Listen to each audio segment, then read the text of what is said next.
Welcome back to Liberalism and Social Action, John Dewey, Part 2.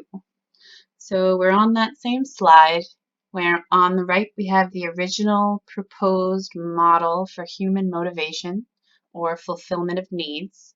And then on the left we have an updated version that brings our social needs down to a more fundamental level, which is something that Dewey advocates for in his proposed version for contemporary liberalism.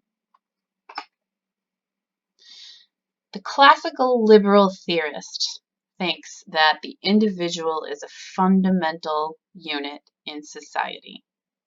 And remember, we talked about over and over again that this individual unit, a person, is considered to be rational and self-interested.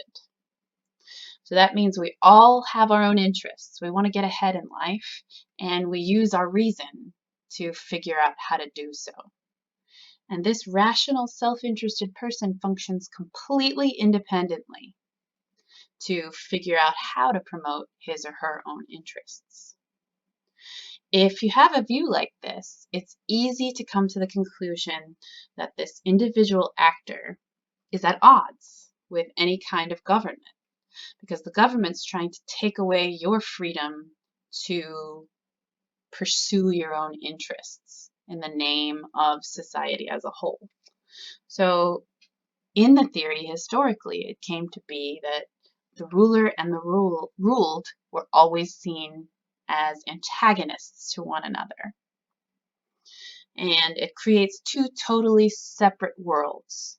The private world, where you act as an individual, and the public world, where the government instead has power and dominance. Now, Dewey points out that this, of course, this antagonistic view is still very much prevalent, but there's also another competing conception of the role of government in everyday life. And he argues that this competing version began to arise in the late 1800s. So we'll take a look at that. To put it in a nutshell, he has it here on pages 5 and 6. Here's a quote: "Government might and should be an instrument for securing and extending the liberties of individuals." So is that different? Before, when we looked at someone like Mill, we thought government should only be an instrument, for protecting us from harm, protecting our individual liberties. But what might it mean for a government to be an instrument for securing and extending the liberties of individuals? We've briefly talked about something like this before: positive versus negative rights. Negative rights being the right to not be interfered with. So that's the freedom of speech, the freedom of assembly. Whereas a positive right needs some kind of infrastructure in place to improve the lives of citizens, like healthcare or education or housing. So how do we get to that from original conceptions of what the government is and isn't allowed to do legitimately? Because in that classical sense, a government has a very limited scope of action. They can only make a law, they can only stop us from having liberty when it harms people, when our liberty and our freedom harms others. So how do we get from that basic conception of what a government is allowed to do to this big leap up where it's the government's job now to help to foster communities and infrastructure to improve the lives of their citizens? And here in the bottom right, I have some categories of social institutions. So government is a social institution, but so is the media. And down in the bottom left of the little graphic, that fall under communicative social institutions. In the middle there, where it says aesthetic and expressional institutions, so that's art and music and dance and theater and television. These all count as social institutions, health and recreational, religious, economic and industrial, political. All of these bodies work to influence and shape who we become. They also shape the opportunities that we will have to realize our goals. And they can be a hindrance to that, or they can help us. So if we're thinking that now it's the government's role to help citizens improve these institutions so they have more freedom, how do we get to that from the original classical role of what government should and should not do? Okay, so this is sort of my take on the way Dewey presents the history. We've already looked at how he thinks Locke is one of the foundational pieces of theory that came down to us from classical liberalism. And it was useful then. It was useful to reshape English law and society, and eventually to help shape the new burgeoning American society. So as a pragmatist, he would say that Locke's sort of classical liberalism was very valuable in his time, not so much anymore. One of the reasons is because of the Industrial Revolution. So populations exploded, everything's getting automated, life is moving from rural farming to industrial urban. Manufacturing and business are becoming dominant in work life in a way that had never been seen before. So as a response to this, classical liberalism and the role of government needed to be updated. And so it was in two separate academic and intellectual strands. On the right side over here, I have utilitarianism and Jeremy Bentham and John Stuart Mill. On the left side, we have classical economics with Adam Smith and his major contributions to our understanding of how liberalism should formulate government in this new explosion of capitalism. Now we have classical liberalism as a protection of individual liberty. And what might that mean for capitalism? Well, the classical economists thought it meant the government's job is to basically get out of the way. If people want to gather capital and build up huge manufacturing and industrial assets, that is part of their individual freedom. They're not harming anybody. In fact, they're providing jobs. And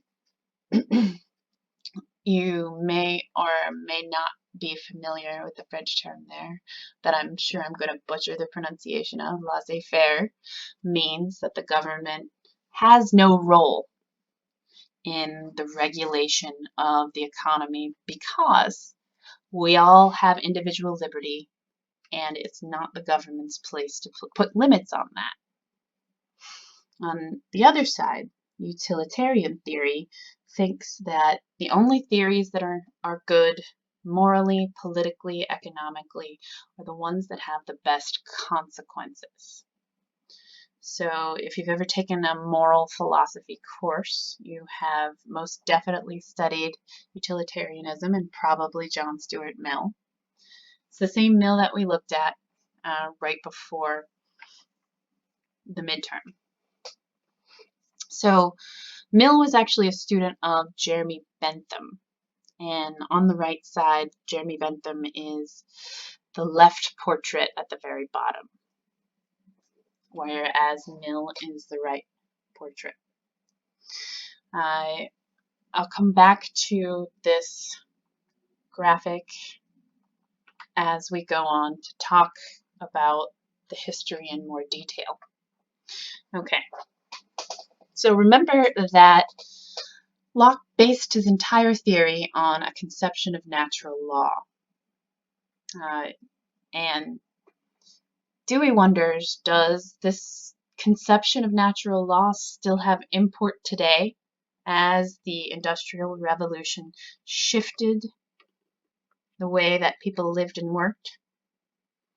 And he says, yes, natural law still is conceived of something more fundamental, more important. It's something like the natural order of things, like a natural law, like a physical law. And it's way more fundamental than any sort of legislation that we would pass, man-made positive law. But in this time period during the Industrial Revolution, so this is the early 1800s all the way up to the early 1900s when Dewey is writing and speaking, natural law became fused with the laws of economics. So the idea is how we interact with one another commercially is part of that natural law. And you can find his discussion of this on page 9. Okay, so we haven't really talked too much about Jeremy Bentham yet. He, like I said, he was one of the teachers of J.S. Mill. He was born in 1748 and he died in 1832. And they're both together, Mill and Bentham, considered to be the founders of modern utilitarianism. But additionally, Bentham himself was incredibly active in reforming and reshaping English law. So it's that shift from farming and rural living to being in cities, being urban and industrial. And the laws hadn't yet caught up. So there were a lot of abuses, there was a lot of nepotism, there was a lot of corruption. And Bentham spent a very big part of his life trying to fix that. Again, he's the utilitarian. He wants the best consequences for the most people. He wants everybody to have freedom to live and work and move about and accomplish their goals and their self-interest as much as possible. And this isn't to say that they loved the new capitalist class. They thought that they could be very short-sighted and that there needed to be some sort of checks and balances to make sure that utility was always being promoted. And for Bentham, this meant that there needed to be a strong, unbiased civil government. So it's not biased in favor of the people that want to block capitalist expansion, but it's also not favoring the people that want short-term gains at the expense of everybody. So, like I said, he helped to build this strong, unbiased civil government. And so far, these two things that we've looked at, the utilitarians and the classical economists, were lockstep, arguing for the same kind of role for government. But that harmony did not last forever. They were both advocating to protect the freedom of individuals to gather and employ capital in the public sphere. So the United States at the same time was lagging behind. America was rural and agrarian for much longer, so the Lockean ideals were much more responsive and important to America for longer. So much so that they were incorporated into our foundational governmental documents.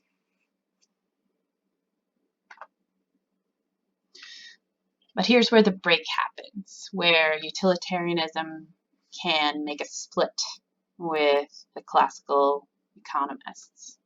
You can also think of utilitarianism as something that will support a strong community, strong social institutions, because all they're concerned about is the consequences, remember? So if you can make an argument that strong social institutions will support more utility, more happiness, and prevent more suffering, utilitarianism can be made to fit a different conception of the role of government. So we have Mill, who is the student of Bentham, who is strictly utilitarian, and he is brought up and educated in this vein. But then the Romantic or Romanticism period becomes a big part of Western culture of the time. There are also some allies that John Dewey talks about, including the Tories. It's a political party in England still, very different then than it is now. But the English Tories of the time, the school of humanitarianism, there were philosophical idealists and quote-unquote dissenters from the established church. So all these people are working together and they're sort of rebelling against what they see as the harms of the Industrial Revolution, of the Scientific Revolution. They are railing against this conception that people can all make it on their own in an individualistic sort of way. And you can see Dewey's list on page 21 here. So I'm just going to scroll down. And this is at the bottom of page 21. He says, the influence of Romanticism as exemplified in different ways by Coleridge, Wordsworth, Carlyle, and Ruskin is worthy of a special note. These men were politically allied, as a rule, with the Tory party, if not actively, at least in sympathy. They were all vigorous opponents of the consequences of industrialization in England, and directed their assaults at the economists and the Benthamites, whom they held largely responsible for these consequences. So they looked around the world and saw child labor, and they wouldn't have called it pollution, but everything was dirtier, and lack of connection with nature, and families being split apart, and they thought, this can't be the only way. He explains a little bit more what each of those romantics contributed to the backlash against industrialization.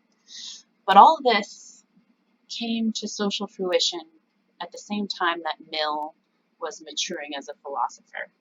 So in the second half of Mill's career, he tried to incorporate utilitarianism on the one hand and this romantic desire for more togetherness, more beauty,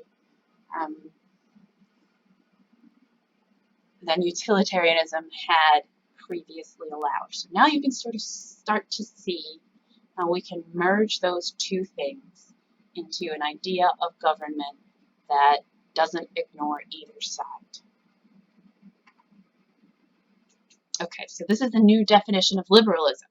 Now, the classical definition of liberalism, protecting individual liberties or freedoms, with a sharp divide between the individual and the state, and we push that aside in favor of Dewey's definition, where only realized individuals being active participants in the state will realize our full human potential to the maximum. And government's only a part of that.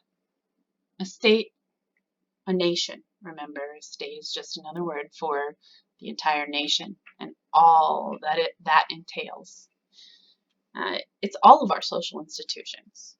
So we have to work on improving all of them, and we have to all incorporate the active participation ideals of democracy in order to improve those social institutions. And that's the highest form of freedom. Because you can imagine somebody who doesn't have access to healthcare or housing or education, and you can see how their options are a lot more limited. They're less free than the person who does have access to all of those positive social institutions. So we might say that the state is a network of social institutions aimed at creating the best individuals possible, and that only robust democracy, well, it's the only tool we have now. Let's stay pragmatic. We might come up with something better in the future, but robust participatory democracy is the tool that we have to get there. So liberalism in the modern sense comes from these kinds of ideas. How can we use government to improve lives, to grant more and more positive rights? Here's some conclusions. I know this is running a little bit long. Government, Dewey thinks, should be pragmatic and adapt to the technological, scientific, social, political, and moral environments that they find themselves in. And I'll end with a couple of long quotes, because Dewey sums up his ideas on these final pages of the first lecture. He says, "But it is the business of the state to protect all forms and to promote all modes of human association in which the moral claims of the members of society are embodied, and which serve as the means of voluntary self-realization. Its business is negatively to remove the obstacles that stand in the way of individuals coming to consciousness of themselves for what they are, and positively to promote the cause of public education. Unless the state does this work, it is no state." These philosophical liberals pointed out the restrictions, economic and political, which prevent many, probably the majority of individuals, from the voluntary intelligent action by which they may become what they are capable of becoming. Okay, so let's take that apart a little bit. So it's the state's job now, with this new conception of liberalism, to promote human association, which is the fundamental unit of society in Dewey's conception. So how ought we to live? We ought to promote these human associations. For all by ourselves, we are going to be much less prosperous. We're going to be much less capable than if we have this robust social association. So Dewey, of course, mentions that it's still the government's business to negatively remove impediments. So that's sort of analogous to those negative rights. He's also referring to things like corruption or tyranny. It's the government's job to prevent those things from happening. But it's also the government's job to positively promote the cause of public education on all fronts, to make people have more opportunities than they previously had. And then he says, and he concludes on page 27, "The majority who call themselves liberals today are committed to the principle that organized society must use its powers to establish the conditions under which the mass of individuals can possess actual as distinct from merely legal liberty." Okay, what does he mean by that? He's saying that negative rights are only legal liberty. Yes, you have negative rights, but if you're born into a society that's so unequal in opportunity that some vast majority don't get access to healthcare or don't get access to education, don't have access to jobs, that's not real liberty. You don't have much freedom of choice if society is organized that way. But instead, if it's government's job to establish the conditions where people have a vastly wider range of options, then the government's doing its new liberal job. And I put here at the bottom a quote from Achebe, I think is how you pronounce it. He's a Nobel Prize winning author. And he said, "A functioning, robust democracy requires a healthy, educated, participatory followership and an educated, morally grounded leadership." So we ought to have a leadership that is educated and has as a value the education of the populace. So just in closing, I'll probably put up a short video, much shorter than this one, on who we are going to compare Dewey to when it comes to American governmental history. Thank you for listening, and please ask questions in the comments below. or email me if anything is confusing.